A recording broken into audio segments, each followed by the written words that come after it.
Hi guys, in this tutorial I want to show you how to design a parametric brake wall like these walls that you can see here. So first of all, I go to the Rhino and draw a rectangle as a wall. Start from 0, and I think the length of the wall should be 60. It is good, and for the height we should or it's better to choose 30 and then press enter. Now it is our wall, is the shape of our wall. And after that we should make it to a surface. So I go to the surface from planar curves and make it to a surface. But as you know, the control points are not, we don't have adequate control points to change it very much. We want to change the shape of the wall. So it is better to rebuild the surface. So I type the rebuild and select the surface. And you can see we can change the control point in U and V directions and increase it to the 10. So 10 is good. So after that I select some control points and put it downward, put it and so I select some of them, put it forward. Okay, so I think it is good. After that is where to import it to the grasshopper. So I double click on canvas and type surface, right click and select one surface. Now it is imported to the grasshopper. It's better to disable the preview. So the things that we want to do is to put a brake, a box to the surface. So in the grasshopper I type box domain I think is a good, and it is better to change the size of the box. For example, 2 is good for X and 1 is good for Z, but for Y direction is 1. It is not bad.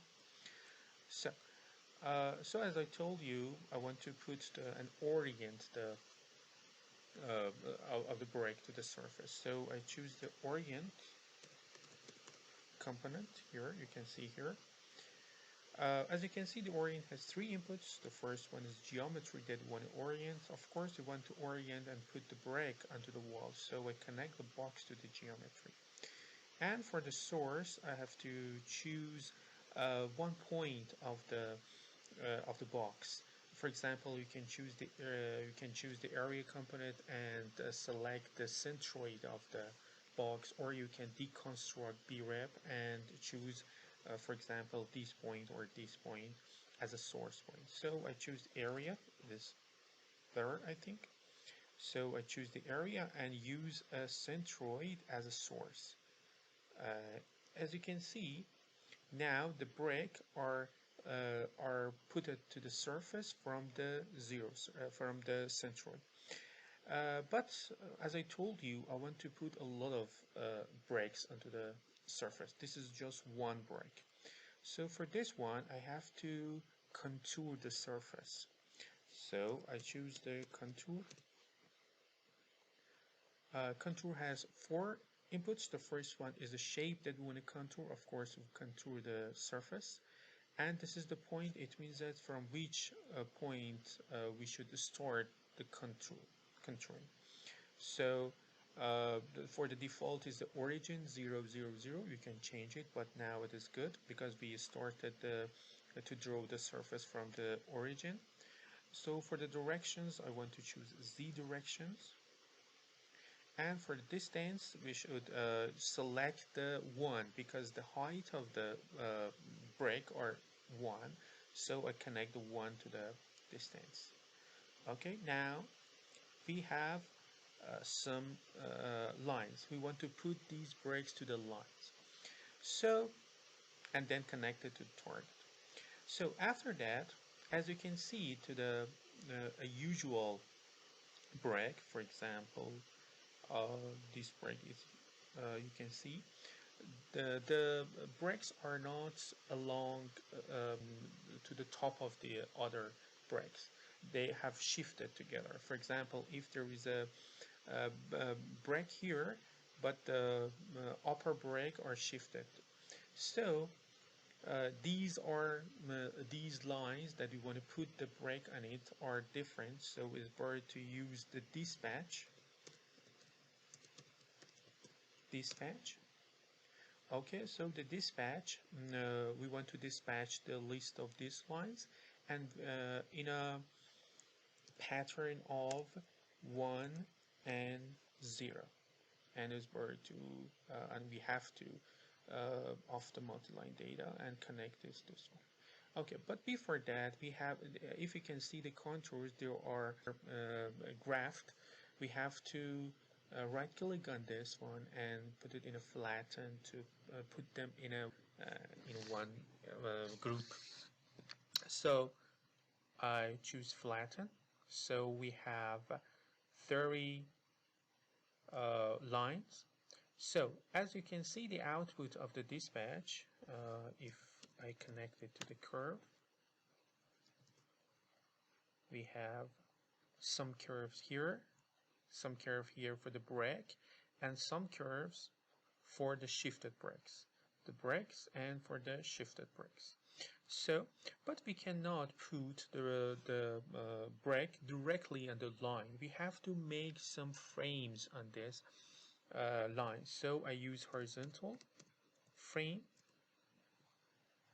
As you can see here, the horizontal frame, we need two components of horizontal frame. The inputs of the curve, of course, and for this one, the inputs of these curves, and you can see this frame. And we can change the count. For example, we can increase the count by 30, or we can change it as we want. So after that, now we have frames, but we want to choose, for example, this frame, but not choose this frame. We have to choose this frame because they have shifted together. It's better to increase it to see better. So, for example, this is not bad. Now, as I told you, we want to choose this plane, but not choosing this plane. We want to choose this plane from this line, and again for this line we want to choose this plane. So again we need a dispatch component. We need dispatch component to the frame. We connect it to this frame, and for this one we connect it to the frame. But for the first one with pattern 1 and 0, again of the multi-line data. And for this one, we can connect it again, but for this one plane, we connect to the plane to see what happened.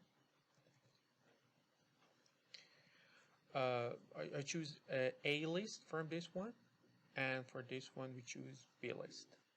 And if I disable the preview, we can see it better, and disable these previews.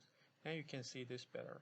So we want to put the brake on this plane. For the next line we want to put in this frame, and again this frame. As you can see, the result is that the brakes are shifted.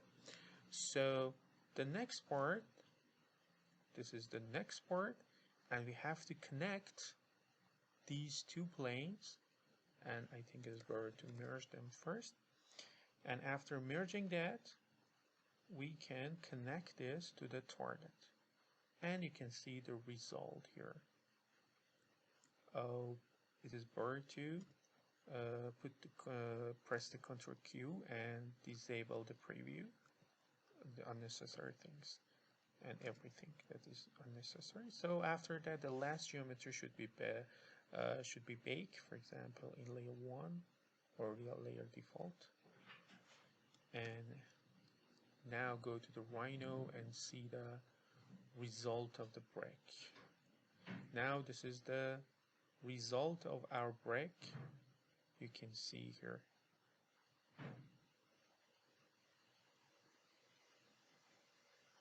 If you have any questions, you can comment below the tutorial.